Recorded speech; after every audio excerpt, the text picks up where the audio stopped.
அனைவருக்கும் வணக்கம். தெய்வீக பலன்கள் சேனல் சார்பாக தங்களை அன்புடன் வரவேற்கிறோம்.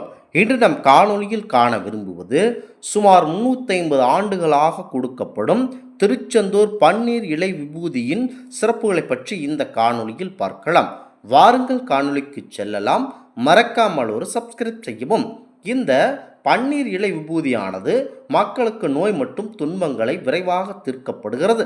திருச்செந்தூர் மூலவர் கோவிலில் இருக்கும் பாலசுப்பிரமணிய சுவாமி, சண்முகர் என 2 மூலவர்கள் இருக்கிறார்கள். பாலசுப்பிரமணிய சுவாமிக்கு கிழக்கு திசை பார்த்தும் சண்முகர் தெற்கு திசை பார்த்தும் அருள்பாலிக்கிறார்கள்.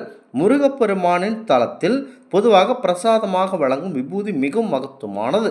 அப்படி இங்கு பன்னீர் இலையில் வைத்து வழங்கப்படும் விபூதி நோய்களை தீர்க்கக்கூடிய மருந்தாகவே விளங்குது மற்றும் வெட்டியின் அதிசயமாகவும் இருக்கிறது. முருகனின் அறுபடை வீடுகளில் திருச்செந்தூர் ஸ்தலமானது 2வது படை வீடாக கருதப்படுகிறது. மிக முக்கிய கோவிலாகவும் பார்க்கப்படுகிறது.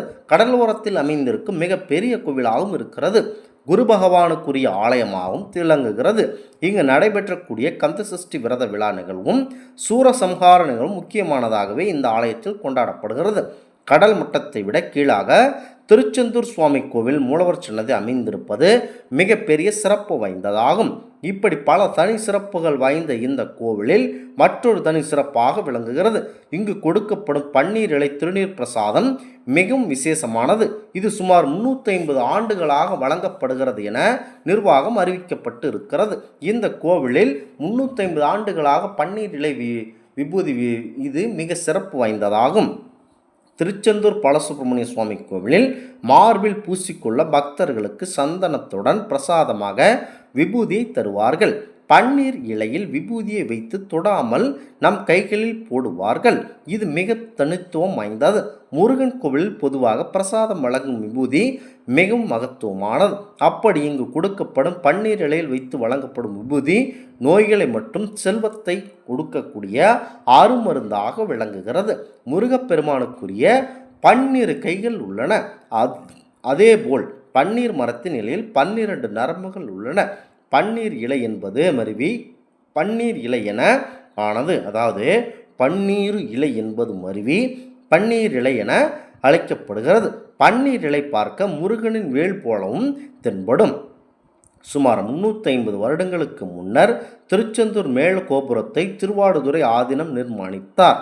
பொருள் பற்றாக்குறையின் காரணமாக பணியில் ஈடுபவர்களுக்கு பணம் தர இயலவில்லை. நியாயமான கூலி தரவும் முடியவில்லை. அவர்களுக்கு இலை விபூதியை கூலியாக கொடுத்தார் அந்த அர்ச்சகர். கோவிலை தாண்டி வெளியே சென்று அதை பிரித்து பார்க்கும்போது கூறினர். அப்படி திறந்து பார்க்கும்போது தங்களின் வேலைக்குரிய கூலி இருந்தது.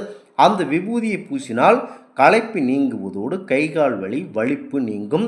அது மட்டுமல்லாமல் பூதம் பிசாசு தீவினை நோங்கும். இதை போல பல சிறப்புகள் உழைக்கிடாத பன்னீர் இலை விபூதி விளங்குகிறது.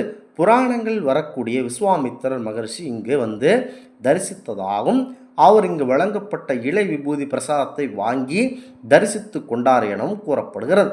அதனால் அவருக்கு ஏற்பட்டிருந்த குண்ம நோய் நீங்கியது என புராணங்கள் கூறுகின்றன. வேதங்களில் பன்னீர் இலைகள் என்பது ஐதீகமாகும். சஷ்டி விரதம் கண்டிப்பாக எவ்வளவு முக்கியத்துவம் வாய்ந்ததோ அதுபோலத்தான் இந்த பன்னீர் இலை விபூதியும் அவ்வளவு சிறப்பு பெற்றது. இங்கு கிடைக்கும் இலை விபூதி பிரசாதம் நீரிழிவு, குண்மம், வலிப்பு, குஷ்டம், சனியம் மற்றும் முதலிய கொடுமையான வியாதிகள் நீக்கும் என கூறப்படுகிறது. பூதம், பிசாசு, பிரேதம், பாசங்கள் பற்றியதால் உண்டாகும் துன்பங்கள் மறைந்துவிடும் என்கிறார்கள்.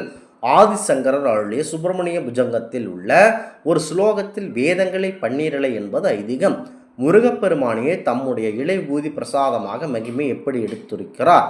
வலிப்பு, குஷ்டம், சயம், நீரழிவு, குண்மம் முதலிய கொடுமையான நோய்களும் பூத பிரேத பசாங்களும் பற்றியதால் உண்டாகும் துன்பங்களும் உன்னுடைய இலை பூசும் பிரசாதம் கொண்டே பூசிக்கொண்டே மாத்திரத்தில் மறைந்துவிடும் என்பது குறிப்பிட்டிருக்கிறது. மிக முக்கியமாக இந்த பன்னீர் இலை திருச்செந்தூர் முருகப்பெருமான் கோயில் கொடுக்கப்படும் மிக முக்கிய பிரசாதங்கள் ஒன்றாகும். சுமார் 350 வருட ஆண்டுகளாக இந்த பிரசாதத்தின் மூலம் எவ்வளவோ மக்கள் பலனடைந்தார்கள் என்பது ஐதீகமாகும். எனவே வாய்ப்பு கிடைத்தால் பாரம்பூர் முருகப்பெருமானின் 2வது படை வீடான திருச்செந்தூர் முருகப்பெருமான் ஆலயத்திற்கு சென்று கட்டாயம் கூட்ட நெரிசல் காரணமாக இந்த பன்னீர் இலை பிரசாதத்தை வாங்காமல் வந்து விடாதீர்கள். கண்டிப்பாக இதனை பெற்று வாருங்கள். உங்கள் வீட்டு பூஜை அறையில் வைத்து விடுங்கள். உங்கள் வீட்டில் இருக்கும் அனைத்து விதமான பிரச்சனைகள் ஒளிந்தே தீரும் என்பது ஐதீகமாகும். இந்த ஆன்மீக தகவல் உங்களுக்கு பிடித்து இருந்தால் தெய்வீக பலன்கள் சேனலை கண்டிப்பாக சப்ஸ்கிரைப் செய்து கொள்ளவும்.